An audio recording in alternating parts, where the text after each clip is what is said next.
Muy buenas tardes, estimados televidentes y radioyentes. El 16 de septiembre de 1895 se firmaba en la localidad camagüeyana de Jimaguayú la Carta Magna de la República de Cuba en armas, como resultado de la Asamblea Constituyente convocada días antes. Fue sin duda un acontecimiento muy importante de la contienda iniciada en 1895, al cual nuestra mesa redonda, en esa búsqueda de hurgar en nuestra historia pasada y más reciente, se acerca en el día de hoy, en la víspera del 120 aniversario de aquel acontecimiento histórico. Sobre los alcances de aquella Constitución, el proceso que llevó a su adopción y por supuesto la trascendencia que tuvo aquel acontecimiento histórico, estaremos hablando hoy en nuestra mesa redonda, que tengo el placer de compartir con el doctor Rolando Rodríguez García, académico de número de la Academia de Historia de Cuba, Premio Nacional de Historia y de Ciencias Sociales. También me acompaña esta tarde la doctora Yolanda Díaz Martínez, investigadora titular del Archivo Nacional de la República de Cuba.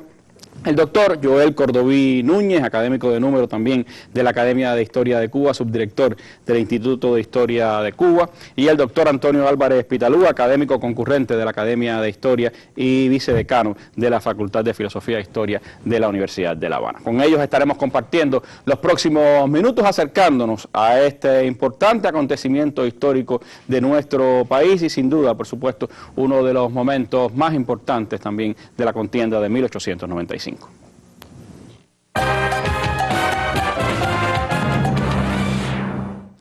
Y antes de iniciar pues este bojeo por la historia patria, les propongo, como es habitual en nuestra mesa redonda, comenzar con la noticia del día.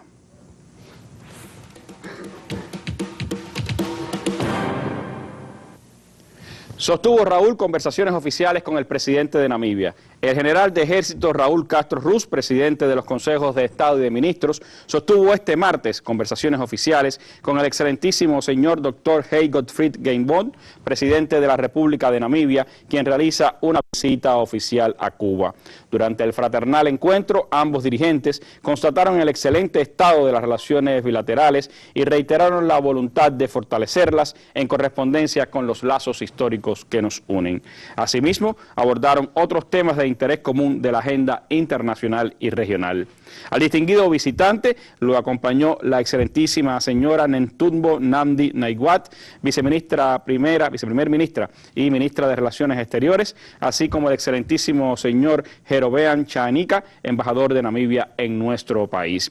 Por la parte cubana participaron Bruno Rodríguez Parrilla, ministro de Relaciones Exteriores, y Giraldo Mazola Collazo, embajador de Cuba en esa nación africana. Recibió Raúl al presidente de Namibia, quien realiza una visita oficial a Cuba. Esta es nuestra noticia del día. Con ella comenzamos la mesa redonda de hoy.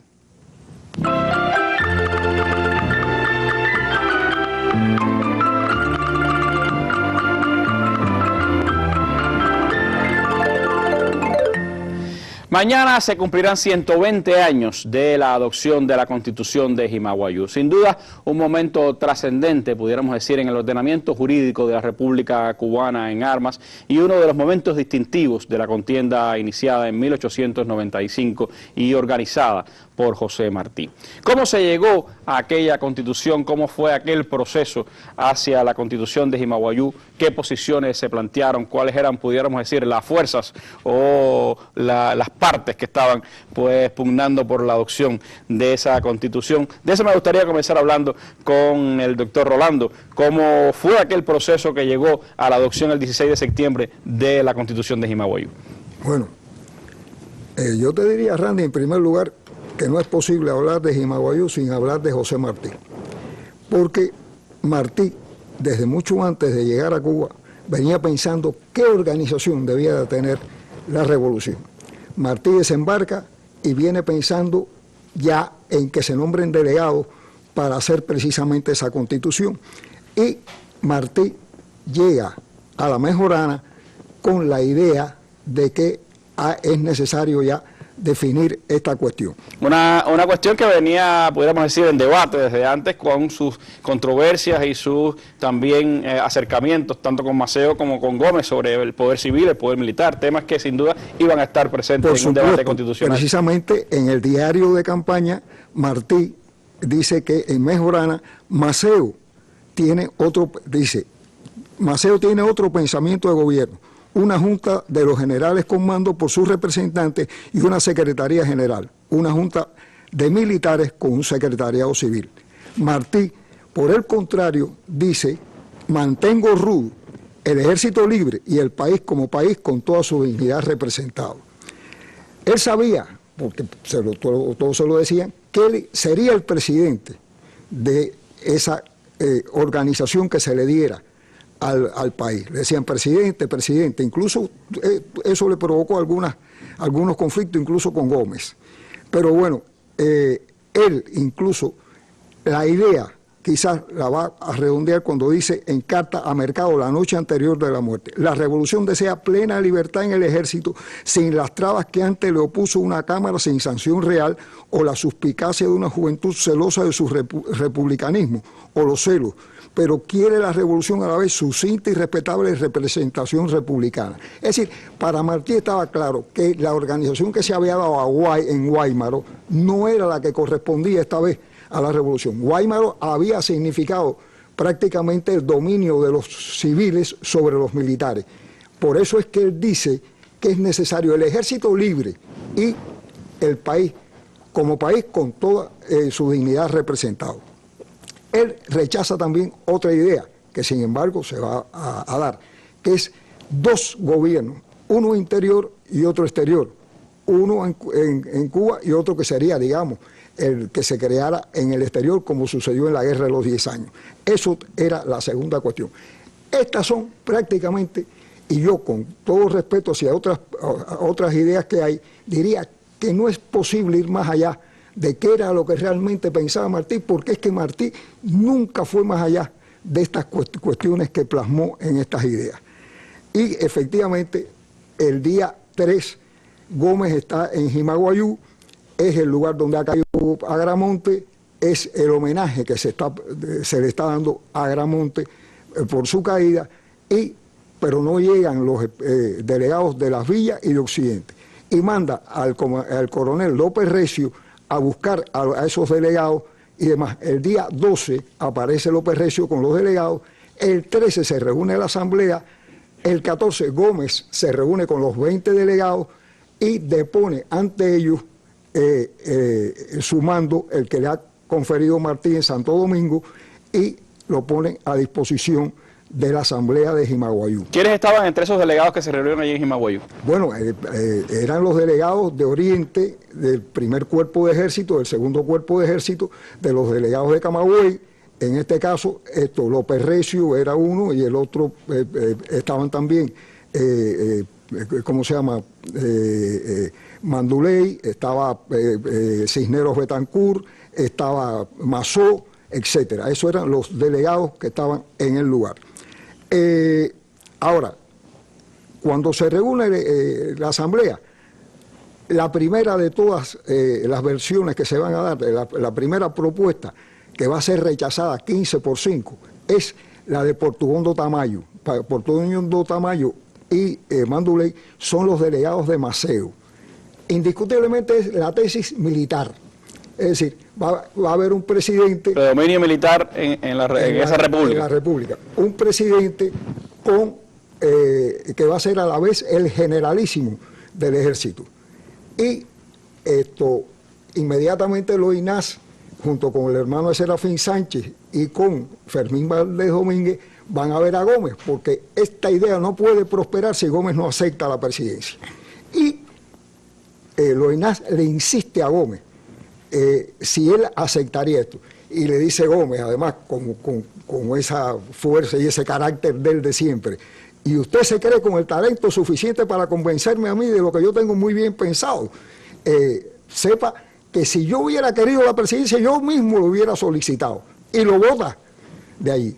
Entonces después lo llama y le dice a Loinás: mire, el problema está en que si yo acepto esto, yo no puedo tener todos los mandos en mi poder.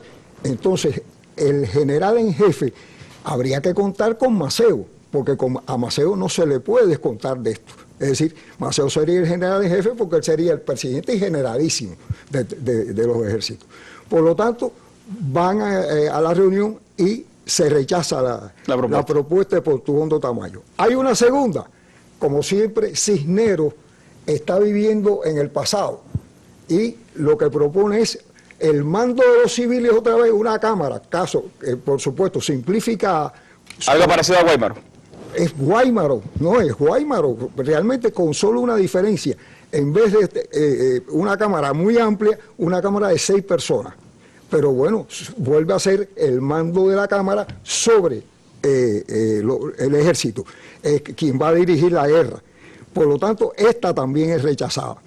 Y hay una tercera, que para mí es una especie de compromiso entre unos y otros, y que yo diría que yo no sé si se parecería a lo que Martí hubiera hecho, porque Martí no dijo en definitiva qué cosa iba a hacerse, y lo que hace es sencillamente un gobierno formado por 4 secretarios con un presidente que sería a su vez presidente de la República y presidente del Consejo, un consejo de gobierno, 4 carteras, una de guerra, que como bien decíamos al mediodía, con un general en jefe, venía a ser una secretaría sin cartera, una de Hacienda que sería Severo Pina después cuando se elija, otra del Interior que sería García Cañizares cuando se eligiera, vuelvo a repetir, y una del Exterior que sería Portuondo Tamayo cuando el 18 se eligieran los cargos. Esta es un presidente con 4 secretarios. Un presidente con 4 secretarios y, aquí viene la cosa, un general en jefe del ejército y un lugarteniente general. ¿Quiénes van a ser? Máximo Gómez y Antonio Maceo. Este es el cuadro que se va. Por supuesto, cada uno de los secretarios va a tener un subsecretario. Y estos van a ser el cuadro que va a formar la dirección de la República. Entonces, el 16 se firma la Constitución, el 18 se eligen todos estos cargos y en el último de los artículos se dice que esta Constitución solo va a durar 2 años. Al cabo de 2 años volverá a reunirse, si antes no ha terminado la guerra, volverán a reunirse los delegados, se elegirán delegados y se creará una nueva Constitución. Una Constitución de corto plazo. Esa es lo que sucedería en el plazo de 2 años. Y al día siguiente, precisamente, se elige, cosa que no está en la Constitución, un agente en el exterior y designan a Estrada Palma. El 19 se reúnen en el potrero de Antón, el Consejo de Gobierno, y resulta que a Estrada Palma lo designan delegado en el exterior, con lo cual unifican el cargo que designa la Asamblea de Gobierno, el gobierno cubano, con el del PRC, o sea que hacen lo que Martí precisamente no había querido, que es que hubiese 2 gobiernos, el gobierno interior, el gobierno que está aquí, y se va a demostrar cuando Estrada Palma pida la intervención de Estados Unidos y la va a lograr y va a suceder lo que Martí había dicho que era absurdo, que un país con 2 gobiernos, uno en el interior y otro en el exterior. Algo que sin duda pues no iba en pro de la unidad de la que hablaba Martí para lograr la guerra rápida y necesaria que se pedía, y además que también, por supuesto, pues tenía ese antecedente que después fue con lo que culminó la historia del país. Estrada Palma como presidente de la República, y ya sabemos todo lo que vino después. Pero por supuesto hay mucho que hablar del alcance de aquella Constitución, de los elementos principales que las integraban, además de la forma de gobierno. Pero yo les propongo antes irnos hasta Camagüey, allí a la tierra donde se adoptó esta Constitución, escuchar también la opinión de sus historiadores y vivir el escenario de aquel acontecimiento. La Asamblea de Jimaguayú es un acontecimiento de importancia trascendental en la historia de Cuba, porque, entre otras cosas, es muestra de la vocación legalista y republicana de la dirección de los líderes del proceso independentista cubano, empeñados en dotar de una dirección institucional a la insurrección cubana. Se sabe que organizar una asamblea constituyente estaba dentro de los objetivos inmediatos que tenían José Martí y Máximo Gómez tras llegar a Cuba. La muerte de José Martí pues trastocó todos estos planes, porque en esencia Martí pensaba en esa asamblea constituyente depositar en una estructura gubernamental el liderazgo que él estaba ejerciendo desde la dirección del Partido Revolucionario Cubano. Martí y Gómez tenían un interés en avanzar hacia Camagüey. De hecho, se sabe de que ellos estaban avanzando hacia el Camagüey. El Camagüey llegó a ser un territorio muy querido en la vida del generalísimo, incluso muchos de sus hombres de confianza, su propia escolta, estaba integrado por camagüeyanos. Y en el caso concreto del desarrollo de la guerra, era muy importante porque todavía en el mes de abril, en el mes de mayo, Camagüey no se había insurreccionado y pues se esperaba, todo se sabe que se estaba esperando la llegada de Gómez. O sea que para el balance general de la guerra era muy importante que ellos llegaran a Camagüey. Y no solo por el balance de la guerra, de lo importante que es Camagüey incorporada a la insurrección para el mantenimiento y sostenimiento exitoso de la revolución en el oriente de Cuba. En el mes de abril, Camagüey no está insurreccionada, pero en septiembre sí lo está, y de modo muy exitoso. Prácticamente durante toda la guerra del 95, los mambises siempre estuvieron como dueños del campo, y eso es un factor que hay que tener en cuenta indudablemente a la hora de pensar por qué se realiza la Asamblea Constituyente en el Camagüey. Pero yo creo que cuando vamos a analizar esta Asamblea Constituyente en Jimaguayú y tenemos que responder muchísimas preguntas sobre Jimaguayú, hay una muy importante que salta a la vista, y es por qué se realiza esta asamblea en ese lugar del Camagüey. Y yo creo que aquí entramos en un terreno muy importante y que no puede ser pasado por alto en los análisis históricos, y es el poder de lo simbólico. Que yo creo que en este caso el poder de lo simbólico es trascendental a la hora de analizar la organización de la Asamblea Constituyente en Jimaguayú. Hay que tener en cuenta que en Camagüey es donde se produce la Asamblea Constituyente de Guaymaro, que eso ha dado al Camagüey la condición de cuna del constitucionalismo cubano. Está Guaymaro, está Jimaguayú, después estará La Yaya, e incluso podemos llegar hasta la Asamblea de Santa Cruz del Sur. Eso es un argumento muy importante. Otro sería, y yo me atrevo a incluirlo también, el hecho de que aquí en territorio del Camagüey es donde se acuerda la paz e independencia, que después se conocería con el nombre del Pacto del Zanjón. Yo no puedo dejar de pensar que estos mambises, y Martí lo ha declarado y se queda fehacientemente expuesto en los documentos fundacionales de esta guerra, que es la misma guerra que se reanuda ahora. Yo siempre pienso que es como si los mambises estuvieran empeñados en retomar desde lo simbólico donde habían quedado en el esfuerzo anterior. Pero yo diría que hay un factor tremendamente importante a la hora de analizar esto, y es que Jimaguayú es tierra sagrada para todos los cubanos. Allí en Jimaguayú murió en combate solo 22 años antes el mayor general Ignacio Agramonte Loynaz, que ya desde su propia vida, sin la trascendencia de la muerte, ya había adquirido visos de figura legendaria. O sea que es precisamente la tierra sagrada donde cayó Ignacio Agramonte, el héroe epónimo del Camagüey y artífice de la primera constitución redactada en Guaymaro. Yo no puedo sustraerme a la idea de cuando esos asambleístas estaban reunidos allí en Jimaguayú, cuando estaban concertando y uniendo las ideas de Jimaguayú, estaban conscientes de que estaban trabajando con levadura heroica, que es, como diría Martí, en la que nacen, la que viven y la que crecen los pueblos.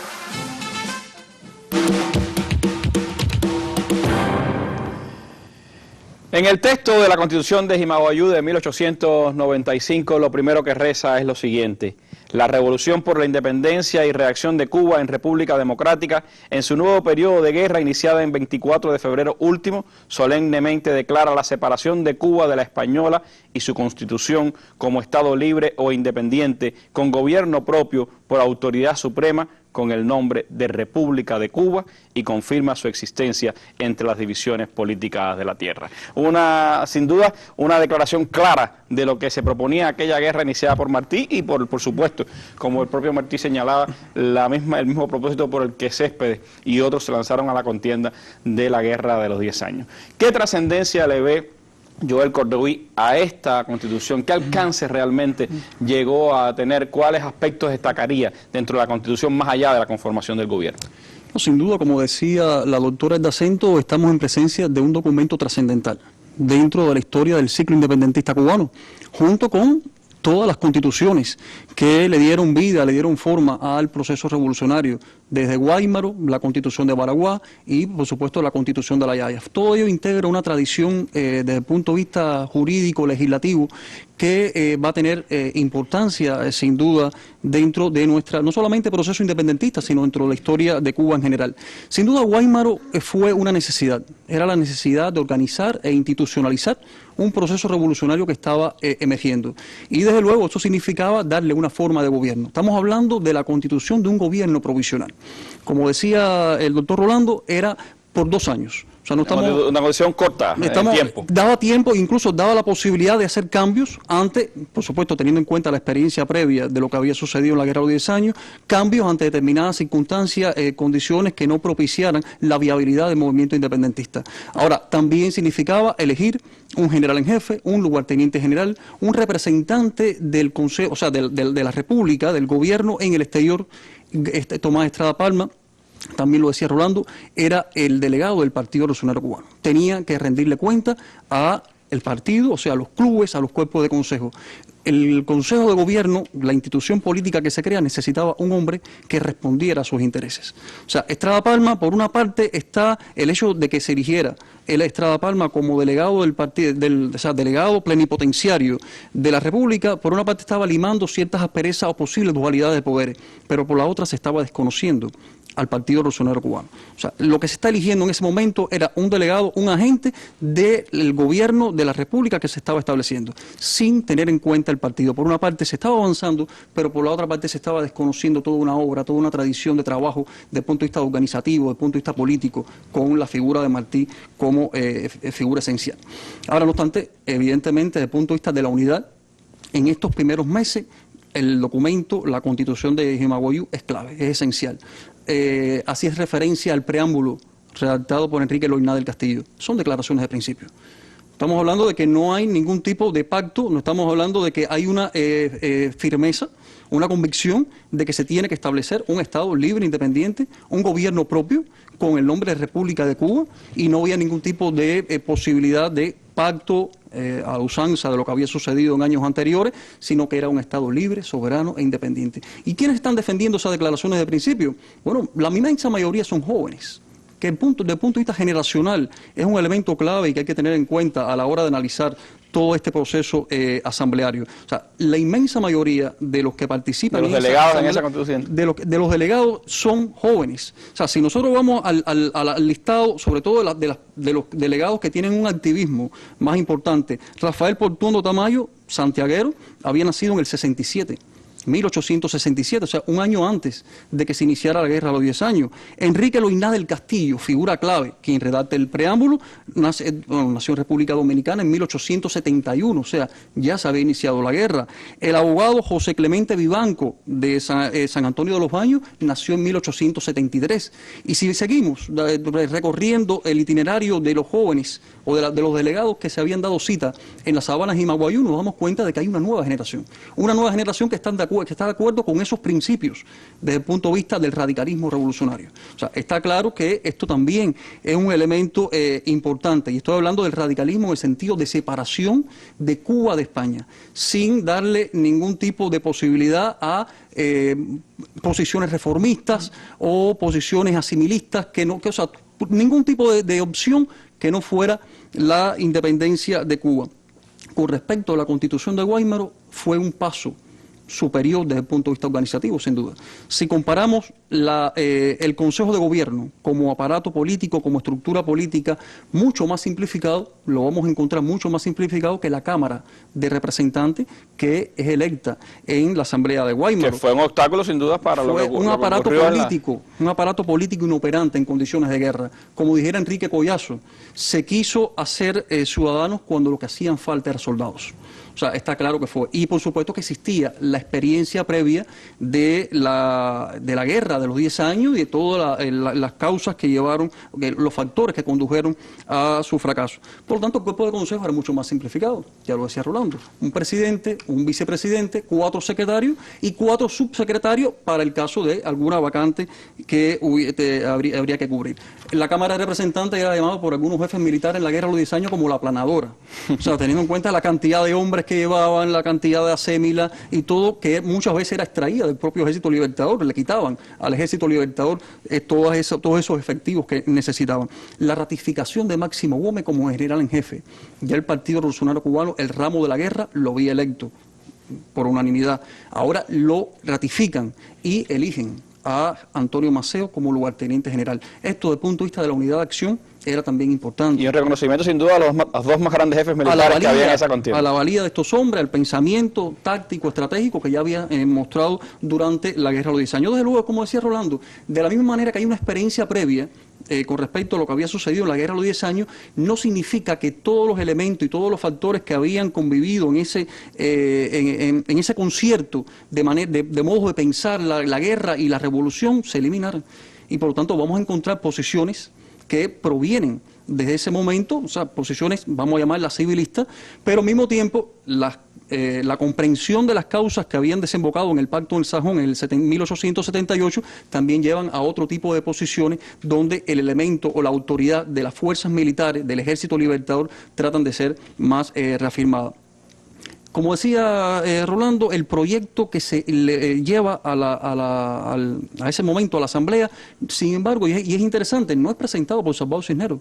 No es un proyecto que no es presentado por las posiciones civilistas, es presentado por las posiciones militaristas buscando un concierto, ciertas avenencias, donde por una parte están planteando un artículo muy fuerte, un artículo donde se reafirma la fuerza del aparato militar, donde se está diciendo que el presidente de la República era el generalísimo del ejército. Desde luego, podían haber dudas de quién podía ser el presidente de la República, sobre todo después de la muerte de Martí. Pero a nadie le cabía la menor duda de quién era el generalísimo. Tenía que ser Máximo Gómez, por lo tanto, esa era una buena ardid para fortalecer el aparato militar, teniendo también al presidente como parte de esa fuerza, dándole autoridad al ejército. Porque sin duda en una revolución como esa, en medio de la manigua, por supuesto que había entendimientos diferentes, posiciones diferentes, maneras de pensar diferentes sobre cómo organizar, aunque el objetivo final era el mismo, que era dotar a Cuba de su república, y en ese camino iba esta Constitución.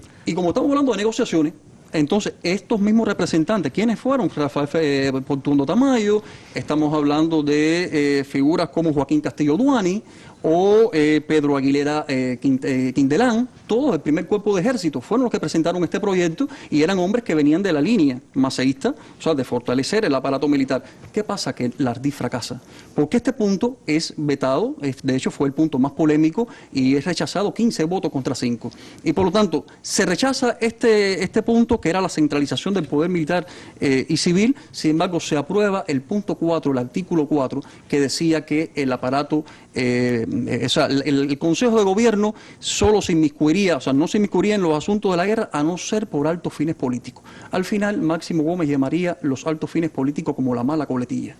Porque realmente el artículo 4 fue en todo momento puesto sobre la mesa cada vez que había algún tipo de conflicto y contradicciones de intromisión, que realmente lo hubo, dentro de las operaciones militares. Defensores de la Constitución, buenos defensores de la Constitución, Máximo Gómez y Antonio Maceo.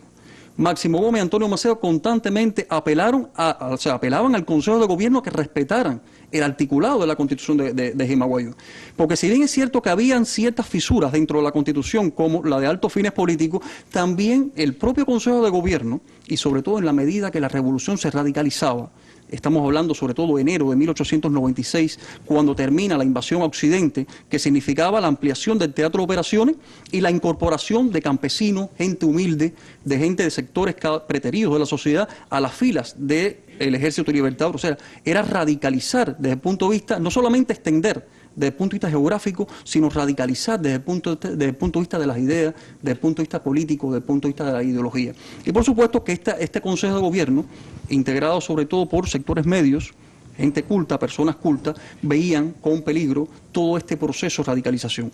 Y la historia de las violaciones por el propio Consejo de Gobierno de las leyes que se habían dado en la Constitución de Jimaguayú, más allá de la famosa muletilla de altos fines políticos, no solamente fue esa, lo que habría que, por supuesto, consumir mucho más tiempo, realmente significó obstáculos para el desenvolvimiento de las acciones militares, tanto con Jimaguayú como posteriormente con la Constitución de la Yaya. Pero en el análisis siempre sería bueno sopesar estos elementos, qué significa desde el punto de vista jurídico la Constitución de Jimaguayú, desde el punto de vista de la unidad, y en la práctica, qué significó en la medida que la revolución se radicaliza, la manera de aplicar, de interpretar y de aplicar la Constitución de Jimaguayú, que es otra de las cuestiones a ventilar. Gracias, Joel. El análisis de los más importantes acontecimientos internacionales. La valoración de temas de actualidad nacional, acompañadas del criterio y las preguntas de la población. El acercamiento a hechos históricos, económicos, científicos, deportivos y culturales. Mesa Redonda. Más allá de la noticia.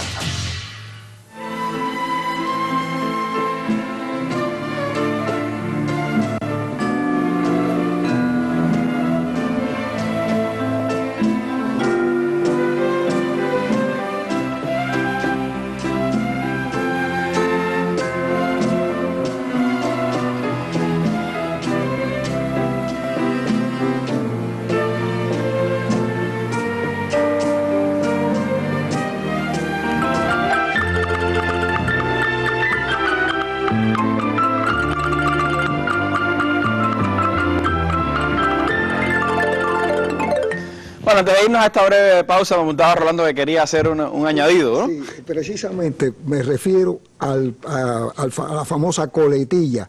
Esta coletilla no es más que un artículo que estaba en el proyecto de Portuondo Tamayo, que queda supérstite porque era una concesión que se le hacía a los democratistas a ultranza Era un poco de balance, ¿no? Cisneros, sí, y se queda vivo en el proyecto de Loinás y compañía. Es decir, igual este es un error que queda para mí sumergido dentro del proyecto de 24 artículos que es la Constitución de Jimaguayú, igual que el hecho de permitirle que el Consejo sea el que dé los grados de coronel hacia arriba y no que todo eso quede en el área militar.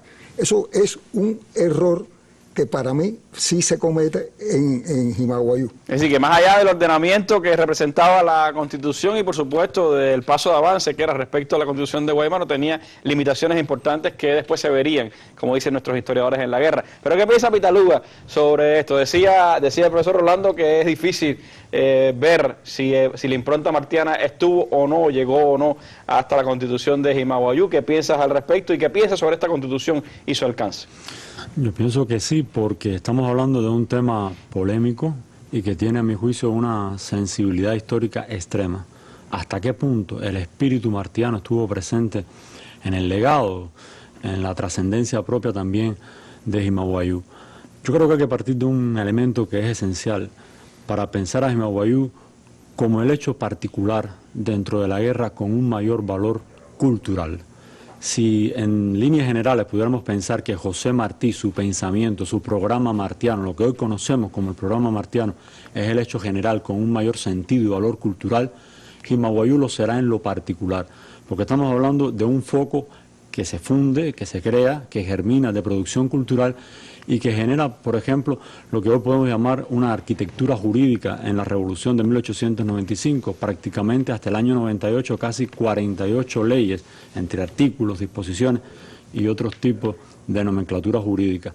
Estamos hablando también de algo que ya el doctor Cordoví hablaba, del 80% de una nueva generación que está presente allí. Estamos hablando también de un grupo de elementos que se están dando la mano para tratar de ver hasta qué punto se logran balancear o hasta qué punto se logran dirimir posiciones de poder, posiciones de fuerza, incluso hasta de carácter regional, no tan solo personal. Yo pienso que José Martí tenía la intención de una reunión política. Había estado presente en su pensamiento, en su raíz esencial, y lo había hecho manifiesto en La Mejorana, aquella complicada reunión donde muchas cosas no se pudieron lograr. Muerto Martí, 19 de mayo, pasamos entonces a Jimaguayú y estaba el espíritu de esas ideas de cómo salvarla. Vamos a partir que ese espíritu se puede sintetizar en el equilibrio de poderes entre civiles y militares que había sido la obsesión martiana desde el fin de la guerra del 68. Y ahora ese equilibrio de poderes, cuando uno registra los 24 artículos, no se logra. Hay un desbalance de los poderes y se da una situación que complica y que por eso se explica después hasta qué punto Jimaguayú abre un sendero de encontronazos y de caminos que se dan entre los sectores populares que están en la dirigencia del ejército, por una parte, y por la otra el propio Consejo de Gobierno. Y eso es interesante. A mi juicio hay varios elementos que marcan lo que yo puedo ver, al menos con la información que posee hoy la historiografía cubana. Mañana puede cambiar, existen las investigaciones históricas que van abundando o replanteando un problema. Pero yo pienso que el espíritu martiano no estuvo presente en Jimaguayú, o al menos no se logra alcanzar en la propia medida que José Martí lo hubiera querido. ¿Por qué? En primer lugar, porque en los documentos constituyentes, en las actas que están allí, una mención a José Martí prácticamente no existe. De su pensamiento, de su documentación, de su propio nombre. En segundo lugar, porque hay un desconocimiento que es notable en los propios discursos, en los propios diálogos de los asambleístas. Hay algo que es polémico. Un hombre como Luis Ignacio del Castillo, un hombre como Fermín Valdés Domínguez Quintana, conocen a José Martí, pero conocer personalmente a un hombre, conocer su sacrificio humano, conocer su capacidad organizativa, no necesariamente conduce a pensar y a decir o a afirmar que es capaz de interpretar con el mismo espíritu martiano los documentos y el pensamiento martiano. Recordemos, y habría que salirse muy breve, que el propio José Martí, antes de partir a la guerra, tiene una documentación dispersa, le pide a su secretario, a Gonzalo de Quesada, que se la organice, y hay documentos que hemos hablado aquí en otras mesas, como la propia carta Manuel Mercado, que se publica en 1915. O sea, todavía no existe en septiembre del 95 toda una documentación publicada, sistematizada de José Martí como para absorber y procesar el pensamiento martiano. ¿Sus propios contemporáneos no tenían toda la dimensión del pensamiento de José Martí? Yo pienso que sí. Yo soy de los que piensa que se conoce a José Martí, se conoce su labor, su capacidad, su sacrificio, pero no se domina su pensamiento. Hay algunos que logran acercarse de una manera extraordinaria. Un hombre como Máximo Gómez, para mí, el más martiano de los dirigentes del 95, que sin embargo yo no lo identificaría como un martiano total en un 100%. Después hay otro elemento que es importante y que me apunta a que el espíritu martiano no logra alcanzar esa misma perspectiva, y es el desequilibrio de poderes. Se hablaba del artículo 4, como se puede hablar del artículo 3, también en el apartado 7, como el artículo 1. Hay una serie de elementos. El único que va a liberar, que asfixia un poco ese proceso, es el artículo 17. En definitiva, los 24 van a cerrar la estructura militar y los van a apartar del campo de las decisiones políticas, y los asambleístas se quedan con ese predominio. Y eso nos lleva a explicar después por qué tienen la capacidad de generar leyes, la capacidad de un proceso cultural, de producir conocimiento, de establecer relaciones de poder a partir de relaciones sociales en el marco de la guerra. Y yo quiero referirme muy brevemente a un acuerdo que es esencial en la guerra del 95, un acuerdo del Consejo de Gobierno del 28 de noviembre de 1895, y es el que establece los grados militares por órdenes de capacidad intelectual. Eso mismo lo venía haciendo el ejército, y ahora el Consejo le paga con la misma moneda y empiezan esos dilemas que se dan a lo largo de la guerra. Yo pienso, por último, que hay un elemento que también nos puede explicar eso. Se habla tradicionalmente en la historiografía cubana de una triple transacción: el civilismo de Cisneros Betancourt, la posibilidad de un equilibrio entre Eloy Ignacio del Castillo y Fermín Valdés Domínguez defendiendo las tesis martianas, que no pienso que la pudieron defender, y por otra parte el militarismo que está en Rafael Portuondo y en Manduley, en ambos. Se habla de una transacción, se habla de un acuerdo en el articulado, pero cuando uno ve el articulado, todo el contenido de aquellos 24 elementos, no hay una transacción. Hubo una transacción, yo diría que más bien política, de concederle ciertas cosas que eran innegables, como el generalato a un hombre como Máximo Gómez y la jefatura del Ejército Libertador en calidad de lugarteniente general Antonio Maceo, pero cuidado, separado de las actividades políticas, fuera del campo y del radio político. Por tanto, yo no hablaría de una transacción ideológica, sino de una transacción política, táctica, muy pensada, y de lo que se trata es, a mi juicio, de que no hay un triunfo de ese radicalismo martiano, de los sectores populares que están hablando más allá de la liberación. No se trata de un problema de liberar, no se trata de un problema de llegar a la meta de la expulsión española, sino de partir de la expulsión española para cambiar, en definitiva, la subversión cultural martiana. Y un último elemento que coincido con los dos doctores que me antecedían, y es el caso de Tomás Estrada Palma. Otorgarle la doble condición de agente plenipotenciario y delegado del partido echó por tierra esa defensa, al menos del espíritu martiano.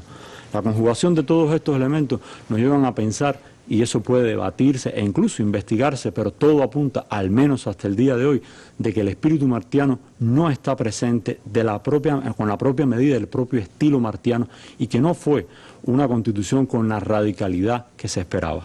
Un elemento que pudiera, como usted decía, pues entrar a ser de debate, ser de análisis, pero evidentemente puede ser un salto, lo consideras un salto con respecto a Guaymaro, aunque no a la altura de lo que Martí pensaba como república que debíamos obtener. Yo pienso que en alguna medida sí es un salto. Se hablaba aquí de la simplificación, se hizo más operativo el aparato político de la revolución, pero los intereses en pugna no se dieron. Se trata de nuevos propietarios políticos, se trata de una junta de negocio. Cuando vamos al origen de la filosofía crítica, vamos a ver que en el concepto de una junta de negocio están las fracciones de las clases sociales. Hay autonomistas que están en ese espíritu, hay hombres que provienen de las filas españolas, hay hombres que provienen de la burguesía media, como ya se hablaba, y la suma de todo aquello no permitió avanzar en el sentido de un avance social, aunque la participación social es más amplia, pero la participación social no significa que hayan logrado capitalizar la dirección. Por eso, hasta cierto punto, creo que sí es un salto, en otro sentido no lo será.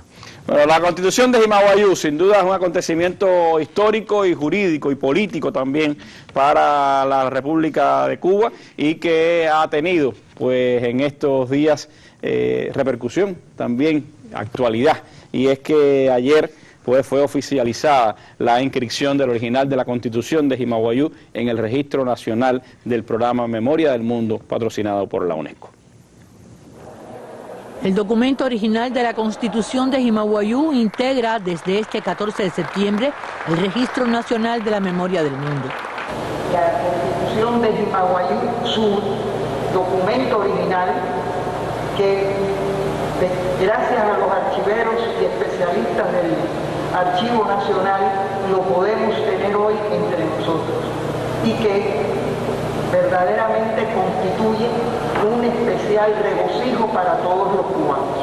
Un día como hoy, hace 120 años, sesionaban en Jimaguayú los asambleístas que el 16 de septiembre respaldarían esta Constitución de la República en armas. Se hacía necesario lograr la unidad de todas las fuerzas insurrectas bajo la dirección de un gobierno mambí y ordenar legalmente al Estado Nacional en armas. Un facsímil de la Constitución de Jimaguayú será entregado al presidente cubano Raúl Castro y lo recibió en su nombre la ministra del SIDMA, Elba Rosa Pérez. Otra copia del documento fue entregada a la Asamblea Nacional del Poder Popular, cumpliendo el deseo de patriotas cubanos de la Asamblea Constituyente de Jimaguayú. Finalmente, las últimas fotografías y miradas a este documento original entrarán en las bóvedas del Archivo Nacional de Cuba para su conservación. Gladys Rubio, Sistema Informativo de la Televisión Cubana. Bueno, esa era la noticia de ayer, pero en mayo pasado nos sorprendía otra noticia, y era que allí en el propio Archivo Nacional se había reencontrado o se había descubierto que estaba el original de la Constitución de Jimaguayú. ¿Cómo se llegó, doctor Yolanda, a ese descubrimiento? ¿Cómo pudimos rescatar ese original de la Constitución de Jimaguayú? Sí, Randy, realmente es curioso todo el proceso de reconstrucción para demostrar la originalidad de la Constitución de Jimaguayú, sobre todo porque es un documento que las personas de más tiempo que han trabajado en el Archivo Nacional dicen que siempre estuvo colgado en un cuadro en la sala de consulta de este Archivo Nacional. Es decir, estaba ahí y no se sabía que era el original. No se pensaba que era el original. Pensaban que era una copia. Ajá, se pensaba que era una copia y al parecer, indagando, se comenta que está ahí desde la época de Joaquín Llaverías. Claro, si unes el elemento de que Joaquín Llaverías era un archivero formado, que llegó a director del archivo, pero que se inició como un archivero simple. Y el hecho de haber sido capitán del Ejército Libertador, pues estamos viendo una persona que es capaz de reconocer el valor de un documento, pero también el significado que ese documento tiene para la historia de Cuba. Entonces, bueno, casi que fue una cosa fortuita, insistencia de un usuario indagando si realmente era un original o era una copia de la Constitución de Jimaguayú, y se procedió a hacer todo un trabajo de validación, de investigación, por diferentes formas para demostrar la autenticidad de este documento que, como decías ayer, pasó a formar parte del registro de memoria del mundo. Yo me voy a referir a algunos elementos. Por ejemplo, una de las cuestiones iniciales, o quizás lo primero que se hizo, fue el estudio morfológico de ese documento, que quiere decir demostrar que la tinta, que el papel utilizado y que aparece allí se corresponde con la época, y así es un papel conocido en términos de la restauración como un papel mecánico compuesto de fibras de madera, que además le dan ese color amarillo que tiene el documento por la antigüedad, el uso de la tinta ferrogálica, una tinta con un alto contenido de hierro que tiende a dejar ese polvillo en el documento e incluso a quebrarlo donde hay trazos, demuestra de que hay una autenticidad, de que es un documento que se corresponde con la tinta y el papel de la época. Pero es más interesante porque todo evidencia, después con la investigación histórica que se hizo, que este documento estaba dentro de un expediente, que fue sacado de ese expediente, fue estaba doblado por el tamaño. Estamos hablando de un documento que tiene 70 por 90 centímetros, o sea, es un documento grande. Se sacó y se pegó en una tabla de bagazo y se montó en ese cuadro. O sea, además de la autenticidad, hubo que también hacer un trabajo de restauración de este documento por especialistas del Archivo Nacional y jóvenes graduados del técnico medio de gestión documental formados por el propio Archivo Nacional. Esto permitió, primero, validar que el dibujo que hay arriba es hecho a plumilla, como mismo lo relata Enrique Loynaz del Castillo. Pero en la parte inferior derecha, un cuño que llamó la atención porque no se correspondía por la época, pero fue de alguna manera el que dio las pistas sobre este documento, porque aparecía la firma del notario Lazaga.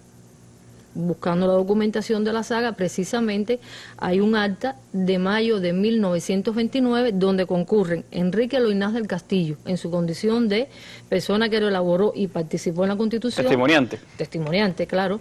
Y Tirso Mesa y García Pola, que era un ministro cubano en la República Argentina. Todo el mundo puede preguntarse, pero bueno, ¿qué tiene que ver este ministro con la Constitución de Jimaguayú? Allí en el expediente narran asimismo que, estando García Pola como parte de sus funciones diplomáticas en una recepción, conoce que está Emiliano Estrada. Este Emiliano Estrada es un veterano de la guerra del 68. En Argentina. En Argentina. Y entonces, pues bueno, le rinde un homenaje allí, le reconoce su valor en la historia de Cuba, en la guerra del 68 y tal. Y después Emiliano Estrada se acerca a él y le dice que quiere donar un documento para que ese documento regrese a Cuba. Ese documento, esa es la Constitución de Jimaguayú, firmada el 16 de septiembre de 1895. ¿Y cómo este hombre pudo tener ese valioso documento? Eso es interesante, pues casi que para escribir una novela. Resulta que este Emiliano Estrada es primo de Tomás Estrada Palma. Y indagando en la documentación, el propio Enrique Loynaz del Castillo dice que teniendo en cuenta el tamaño del documento, él, una vez terminada la Constitución, lo entrega a Salvador Cisneros Betancourt para que pase a formar parte de los documentos del gobierno. Y Salvador Cisneros Betancourt posteriormente le dice que lo ha enviado a la delegación en Estados Unidos, que presidía precisamente Tomás Estrada Palma. Y que de ahí fue entonces de La Habana a Estados Unidos, Estados Unidos fue hasta la Argentina. Ajá, y precisamente, además de esta declaración ante notario, en el año 1945, Tirso Mesa y García Pola entrega este documento al Archivo Nacional. Allí está sentado en el fondo de donativos y remisiones, de donde evidentemente estaba el documento original. Es decir, que tuvo una trayectoria azarosa hasta llegar al Archivo Nacional, claro, y después permaneció en el anonimato ahí durante decenas de años. Es increíble porque por ahí pasaron los más prestigiosos historiadores y todos de alguna manera u otra se sentaban frente al documento y nunca se imaginó que era el documento original de la Constitución firmada el 16 de septiembre de 1895 en los campos de Jimaguayú. Una revelación, pudiéramos decir, importantísima para la historia, que además, por supuesto, le da también trascendencia a todo el trabajo de nuestro Archivo Nacional, que de por sí tiene muchísimo reconocimiento, pero que ahora también rescata para la historia del país este documento original, que incluso se hablaba de la posibilidad que fuera después exhibido en la sede de la Asamblea Nacional cuando sea en el Capitolio de la República, y creo que también es parte de todo este empeño por el rescate de nuestra historia. Para el archivo, para quienes tuvieron a cargo esa investigación, ¿qué representó? ¿Cómo se recibió esa confirmación de la investigación? Fue realmente una gran satisfacción saber que poseemos una de las constituciones de las guerras de independencia de Cuba, y entonces el significado que esta tiene para la historia nacional, para el patrimonio. Precisamente el programa de Memoria del Mundo es un proyecto coordinado por la UNESCO que intenta rescatar los documentos más valiosos de la historia de cada país. Podemos decir con satisfacción que el Archivo Nacional tiene muchos documentos y que estamos seguros que muchos documentos podrán integrar en otro momento ese registro de Memoria del Mundo. Lo que pasa es que como todo esto lleva un expediente realmente investigativo donde se pueda demostrar la autenticidad y la originalidad de esta documentación, pero bueno, realmente fue un trabajo coordinado por una dirección de restauración, de conservación, de investigación, y nos dio la gran satisfacción de poder demostrar y autentificar con documentos y con la labor investigativa el peritaje documental de que estamos hablando del documento original de Jimaguayú. Bueno, pues una noticia excelente sin dudas cuando llegamos a los 120 años de la adopción de aquella Constitución, que se haya rescatado ese original. Ojalá muchos otros se puedan también rescatar dentro de esa búsqueda incesante del Archivo Nacional. Me contaba el profesor Rolando que allí está el expediente del Partido Revolucionario Cubano y muchísimos otros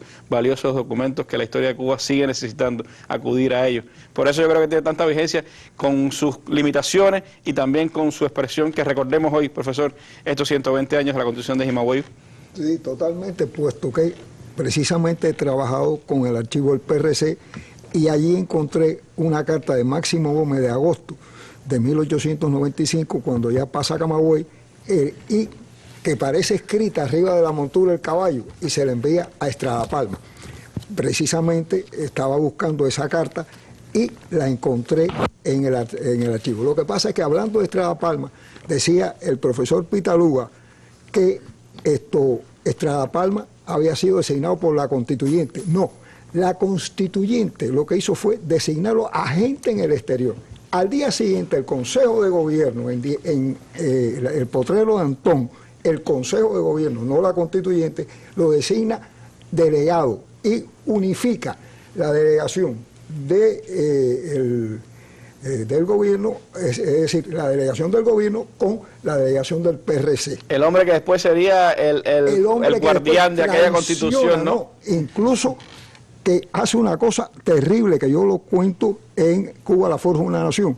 Mantiene en silencio lo que está haciendo y le escriben una y otra vez oiga, diga lo que usted está haciendo, le dice Masó, y en ningún momento estuvo como 2 meses de silencio, porque él estaba conspirando contra la independencia de Cuba y mantiene apartado al Consejo de Gobierno de lo que él está haciendo en Washington y de lo que él está haciendo en Nueva York. Y precisamente esa es la traición de Estrada Palma.